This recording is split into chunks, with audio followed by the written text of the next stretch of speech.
ప్రభునందు ప్రియమైన విశ్వవాణి సజీవ దర్శనం వీక్షకులకు ప్రభు అయిన యేసుక్రీస్తు వారి ఘనమైన నామములో శుభములు.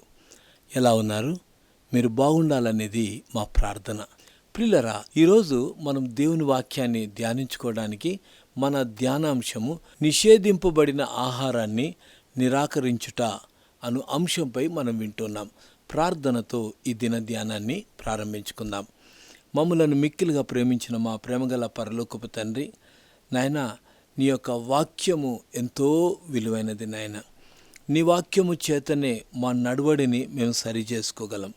నీ వాక్యము చేతనే మా హృదయాలు కట్టబడతాయి. నీ వాక్యము చేతనే నాయన మా జీవితాలు స్థిరంగా ఉంటాయి. ఆ కారణం చేత నీ వాక్యాన్ని ధ్యానించుకుంటూ నీ యొక్క వాక్య వెలుగులో మా జీవితాలను పరీక్షించుకుంటూ ముందుకు సాగటానికి అనునిత్యము నీ వాక్యం ద్వారా మమ్మల్ని దర్శిస్తూ మాతో మాట్లాడుతున్నందుకే నీకు స్తోత్రం నాయన. ఈ దిన ధ్యానం ద్వారా కూడా మీరు మాట్లాడండి నాయన.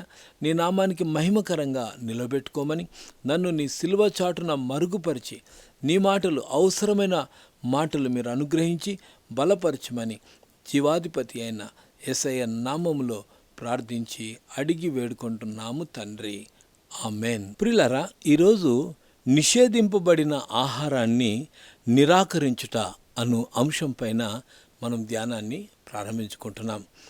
దానియేలు గ్రంథం 1వ అధ్యాయము 8వ వచనాన్ని మనం చూసినట్లయితే, రాజు భుజించు భోజనమును పానము చేయు ద్రాక్షారసమును పుచ్చుకొని తన్ను అపవిత్రపరచుకొనకూడదని దానియేలు ఉద్దేశించి, తాను అపవిత్రుడు కాకుండానట్లు వాటిని పుచ్చుకొనకుండా సెలవిమ్మని నపుంసకుల అధిపతిని వేడుకొనగా.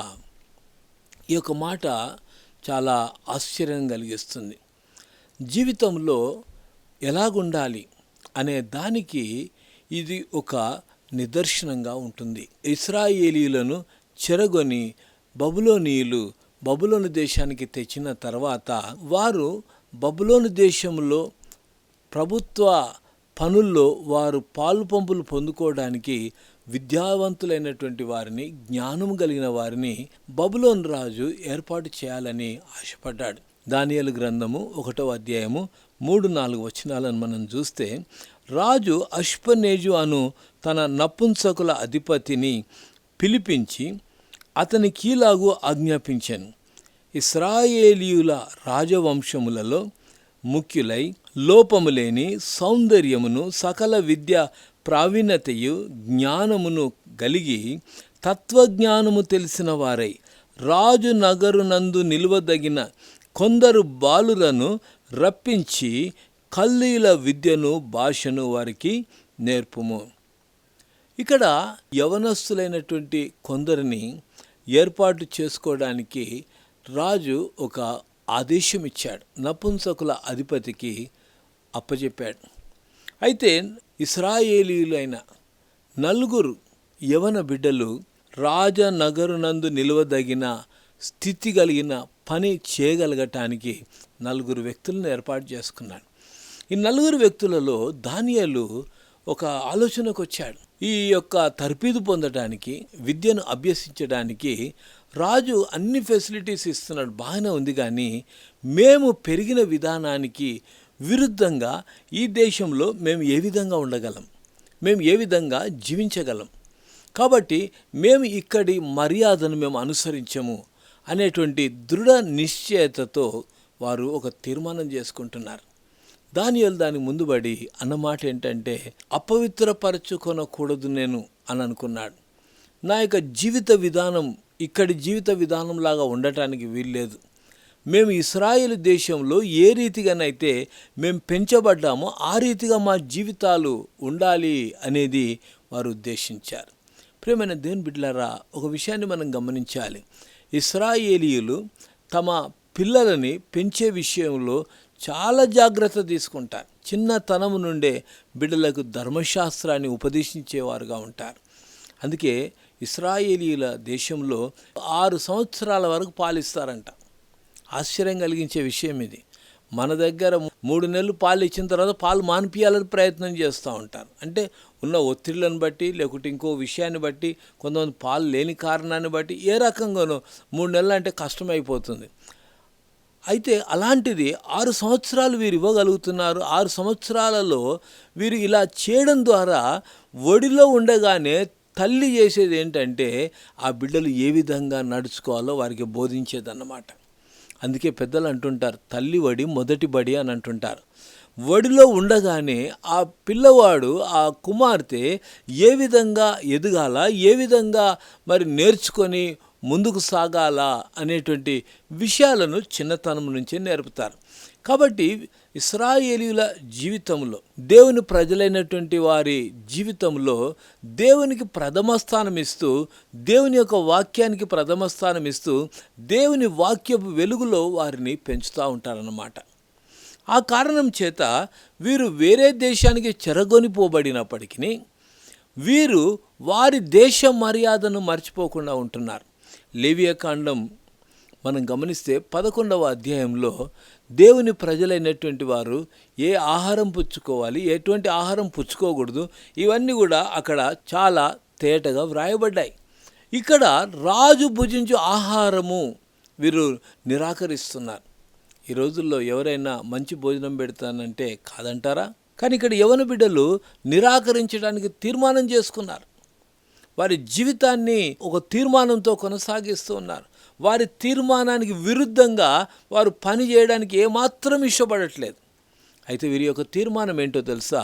రాజు భుజించు ఆహారం భుజించటం వలన తమను తాము అపవిత్రపరచుకోకూడదని వారు చేసిన పని ఏంటంటే, అయ్యా మీరు పెట్టేటువంటి భోజనం మాకు వద్దు అని అంటున్నారు.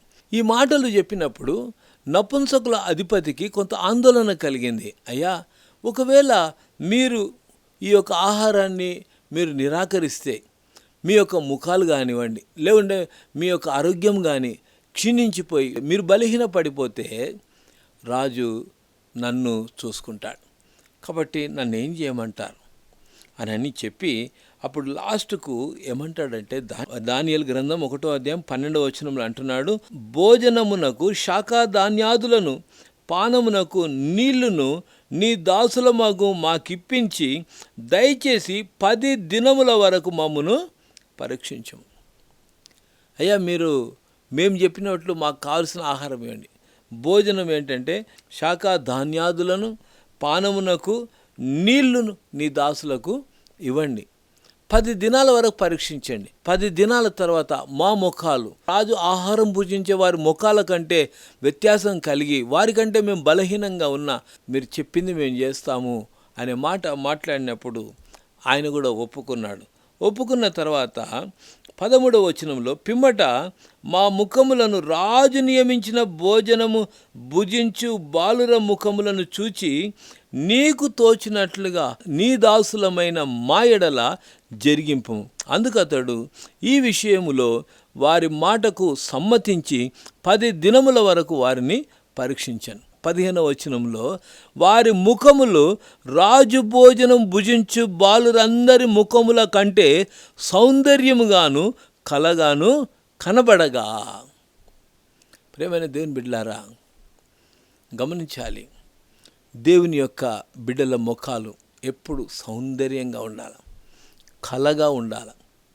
ఎప్పుడు కలగా ఉంటాయంటే మనం దేవుని చిత్తాన్ని నెరవేర్చే వారంగా ఉన్నప్పుడు. దానియేలు, తనతో పాటు ఉన్న స్నేహితులు, వీళ్ళందరూ కూడా దేవునికి లోబడినటువంటి వ్యక్తులు. వారి యొక్క పరిస్థితులను బట్టి వారి జీవిత విధానాన్ని మార్చుకోవడానికి ఇష్టపడనటువంటి బిడ్డలు వీరు. చాలామంది యవనస్తులకి మాటలు చెప్తూ ఉంటాను.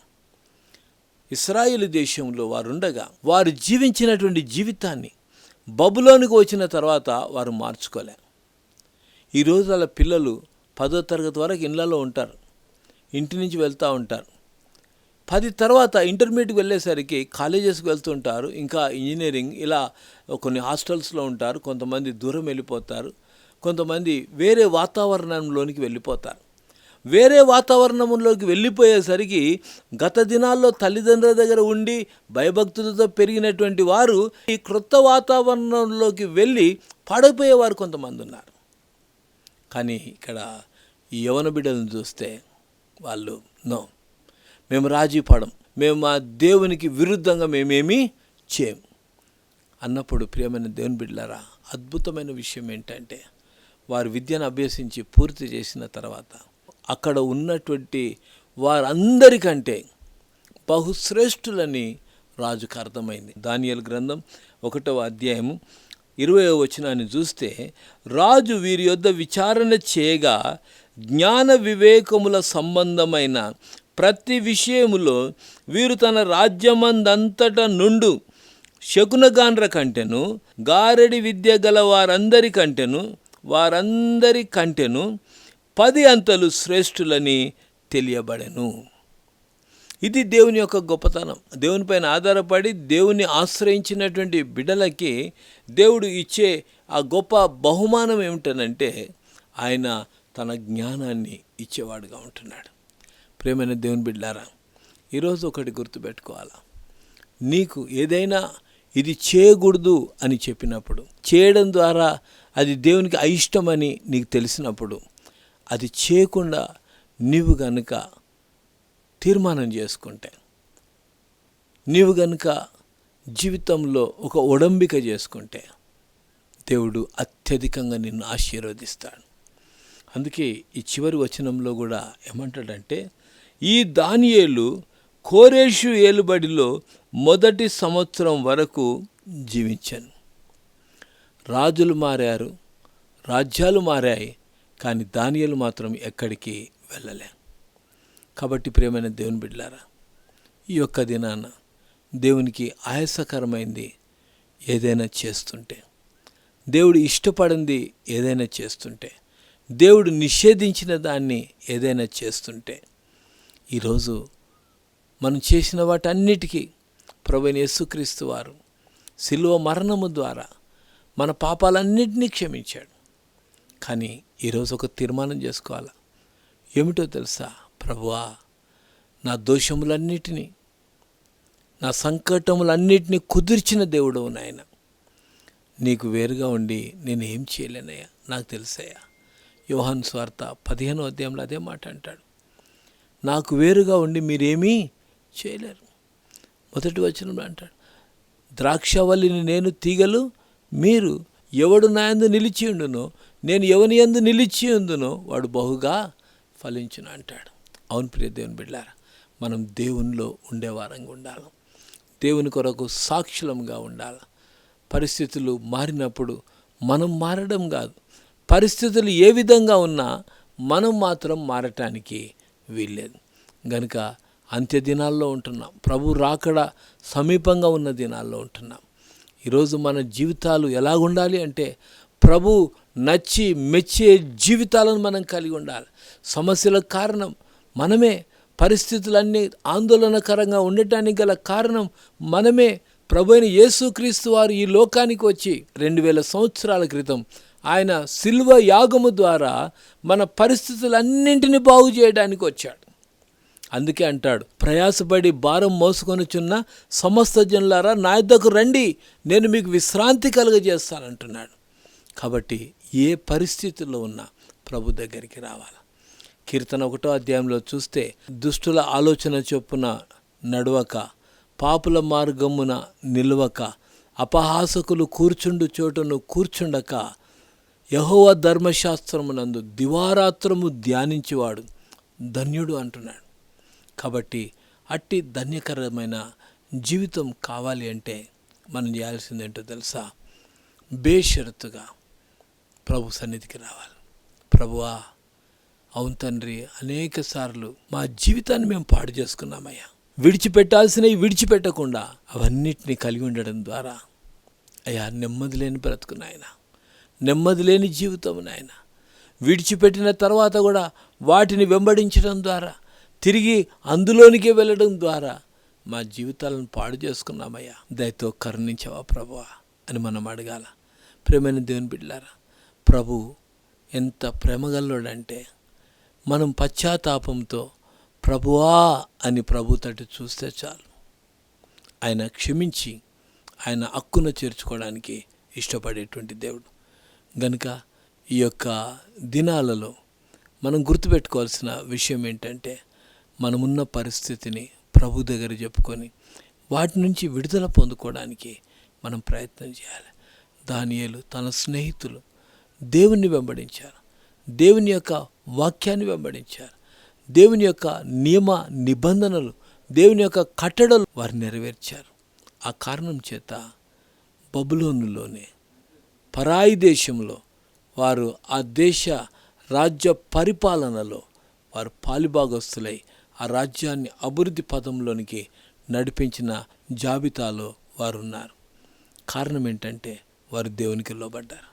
కారణం ఏంటంటే దేవునికి విధేయత చూపి ఆయన చిత్తాన్ని నెరవేర్చినటువంటి వారుగా ఉంటున్నారు. కనుక ఈ సమయంలో ఏ పరిస్థితుల్లో ఉన్నా ప్రియ దేవుని బిడ్డ, ఆ పరిస్థితుల్లో మనల్ని మనం దేవునికి సమర్పించుకుంటే ఆయన మనల్ని ఆయన చెంతకు చేర్చుకునేవాడుగా ఉంటున్నాడు. సో అలాంటి కృప ప్రభుళ్ళమైన మనకు దేవుడు దయచేయునుగాక. ఆమేన్. ప్రార్థనతో ఈ దిన ధ్యానాన్ని ముగించుకుందాం. ప్రేమ నమ్మకం గల పరలోకపు తండ్రి, నాయన దానియేలు తన స్నేహితుల యొక్క నిర్ణయం ఎంత గొప్పది నాయన. నిషేధింపబడిన ఆహారాన్ని నిరాకరించే ఆ గొప్ప ధైర్యాన్ని బిడ్డలకి మీరు ఇచ్చారయ్యా. ఈ రోజుల్లో చాలామంది నాయన భోజనానికి తండ్రి ప్రాధాన్యత ఇస్తున్నారయ్యా. తండ్రి భోజనం గురించి అనేక విషయాలు దేనికైనా రాజీ పడిపోతున్నారు ప్రభా. కానీ ప్రభా, నిన్ను కలిగినటువంటి మేము నాయన, నిన్ను సేవించేటువంటి మేము నాయన, నీ అందరి విశ్వాసం ఉంచినటువంటి మేము నాయన, తండ్రి నీవు ఇష్టపడి మెచ్చే పనులే మేము చేయాలి ప్రభా. నీవు ఇష్టపడి నీవు ఇచ్చిన ఆజ్ఞ మేరకు నాయన, నీవు మాకిచ్చిన ఆ యొక్క నియమాన్ని బట్టి మేము జీవించడమే మాకు ప్రధాన విషయం అని మేము జ్ఞాపకం చేసుకుంటున్నాం. మీ దయగల కృపగల హస్తాలకు అప్పచెప్పుకుంటాం.